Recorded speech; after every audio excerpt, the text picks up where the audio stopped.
ফেসবুকে ঢুকতেই এইসব আর ভালো লাগতেছে না। একদম যেই ফেসবুকে ঢুকি তাদের ভিডিও একদম সতীনে কারাকারি এরকম একটা অবস্থা। মানে হচ্ছে তাদের ডিভোর্স হয়ে গেছে, তারপরও একের পর এক তাদের এক একজনকে নিয়ে কি এক একটা কথাবার্তা, আল্লাহ! মানে এগুলা হচ্ছে সতীনে কখনো সংসার হয় না, এটাই আসলে বাস্তব সত্য। কারণ এই বাস্তব সত্যটা জেনেও তারা কিন্তু হচ্ছে একসাথে হয়েছিল। যেহেতু একসাথে হয়েছিল, সো যেখানে সংসার ভেঙে গেছে সেখানে তো এগুলো নিয়ে কথা বলারই প্রয়োজন নাই। আর কারো কথা বললেও হচ্ছে তার টপিকলি কথা, মানে কে কার থেকে আগে উঠবে এরকম একটা অবস্থা। তো ইনকামের দিকে দুইজনই হচ্ছে পারদর্শী হয়েছে, একজন আরেকজনকে দেখে সব কিছু শিখেছে, হতেই পারে এগুলা। আরে ভাই, মানুষই তো মানুষের উপকার করে, তাই না?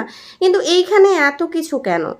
যেখানে তাদের হাজব্যান্ড কিছুই বলে না, অথচ হচ্ছে তারা দুজনই মারামারি কামড়াকামড়ি এত কিছু শুরু করতেছে যে ফেসবুকে ঢুকলেই তাদের হচ্ছে শর্ট ভিডিও বানিয়ে সবাই ছাড়তেছে। এটা দেখে আরও হচ্ছে যে মাথা পুরো হ্যাং মারতেছে। মানে কয়টাকে হচ্ছে না দেখে ছেড়ে দিব বলেন? আর মানুষের ইন্টারেস্ট তো সেখানেই থাকে যে যেখানে মানুষ প্রচুর পরিমাণ হচ্ছে যে ট্রলিং হচ্ছে, মানুষ এসব দেখতে দেখতে একদম বিরক্ত হয়ে গেছে। আপনারা প্লিজ অন্য কিছু করেন, নিজেদের লাইফ স্টাইল নিয়ে ভিডিওগুলো করেন। যেহেতু আপনারা কন্টেন্ট ক্রিয়েটর, আপনারা এইসব কাজ করেন, শুধু পাবলিক ফিগারের কাছে খারাপ হয়ে কোনো লাভ নেই। একজন আরেকজন নামে খারাপ কথা বলেও আসলে কোনো লাভ নেই। আসলে মানুষ এখন এগুলো দেখতে দেখতে বিরক্ত হয়ে গেছে। একটা জিনিস বারবার এতদিন ভালো লাগে না। সো এই বিষয়টা সবাই আসলে কমেন্টস করে জানাবেন আপনাদের কতটা ভালো লাগছে। আর একটা ইগনোর করলে দেখা যায় যে আরেকটা পেজ থেকে বা হচ্ছে আইডি থেকে শর্ট করে ছাড়া হয়। তো এগুলোই সামনে আসতেছে, যেটা ভালো লাগছে না।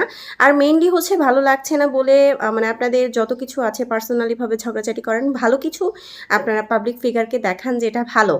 আপনারা শুধু এখানে খারাপভাবে ভাইরাল হওয়ার কোনো আমি যুক্তি দেখতেছি না। এটা আসলে কখনো উচিত না। কারণ এই জিনিসগুলো বেশি ভাইরাল হবে এটাই স্বাভাবিক। মানুষ কিন্তু ঝগড়া দেখতে বেশি ইন্টারেস্ট বোধ হয় এবং ওই জিনিসটা কিন্তু মানুষের অনেক বেশি ভালো লাগা কাজ করে। কিন্তু ব্যক্তিগতভাবে বলবো যে আমার ভালো লাগছে না। কারণ মানুষকে আমি পজিটিভভাবে নেই। আমি তিশা আপু বলেন কিংবা আঁখি আপু বলেন, দুইজনকেই পজিটিভভাবে দেখি। যেমন আমাদের বাংলাদেশের সুপারস্টার অপু বিশ্বাস কিংবা হচ্ছে বুবলি আপু, দুজনকেই আমি হচ্ছে ভালো চোখেই দেখি। কারণ আমি মানুষ হিসেবে প্রত্যেকটা মানুষই ভালো, প্রত্যেকটা মানুষের হচ্ছে নিজস্ব কিছু ব্যক্তি সম্পূর্ণ জায়গা রয়েছে। সেখান থেকে মানুষের জায়গা থেকে অবশ্যই ভালো, অবশ্যই খারাপ। কারণ পরিস্থিতির শিকার হয়ে মানুষ অনেক কিছুই করে, আবার অনেক কিছুই করে না, আবার সবসময় নীরব হয়ে বসে থাকে। তো এই বিষয়টাই হচ্ছে যে আপনারা যাই করবেন না কেন, আপনারা অফলাইনে করেন, অনলাইনে প্লিজ এইসব বাদ দেন। কারণ আপনাদেরকে সবাই ভালো জিনিস হিসেবে চিনে, ভালো মানুষ হিসেবে চিনে। সেখান থেকে আপনারা মানুষকে আর খারাপ দিকটা দেখায় না। এই জিনিসগুলো কখনোই ভালো না। এবং সতীনে সংসার হয় না এটা আমি না, সারা বাংলাদেশ কিংবা সারা বিশ্ব জানে। প্রত্যেকটা ঘরে হচ্ছে মানুষজন জানে। এটা আসলে কখনো সম্ভব না। সো যে যেভাবে আছে না কেন থাকুক। তবে একটা সন্তানকে নিয়ে আসলে আমাদের অনেক বেশি স্বপ্ন থাকে, মাকেই লাগে। সো ওই ক্ষেত্রে হচ্ছে তারা একসাথে যদি কখনো হতে হয় তাহলে হোক, আর যদি না হয় তাহলে প্রয়োজন নেই।